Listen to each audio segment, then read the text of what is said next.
Hello guys, ഇന്ന് നമ്മൾ salad ഉണ്ടാക്കാൻ പോവുകയാണ്. അപ്പൊ നമുക്ക് തുടങ്ങിയാലോ? ഇതാണ് ഇൻഗ്രീഡിയൻസ്: കക്കിരി, ക്യാരറ്റ്, ക്യാബേജ്, കുരുമുളക്, ചെറുനാരങ്ങ, ഉപ്പ്. അപ്പം നമുക്ക് തുടങ്ങാം. ആദ്യമായി ഇത് മൂന്നും ഇടുക.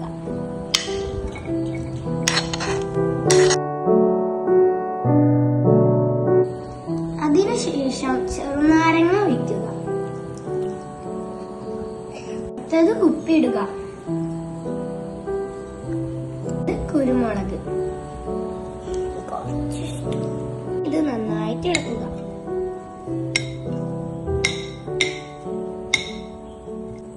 ഇപ്പോൾ നമ്മളെ യമ്മി സാലഡ് റെഡിയായി.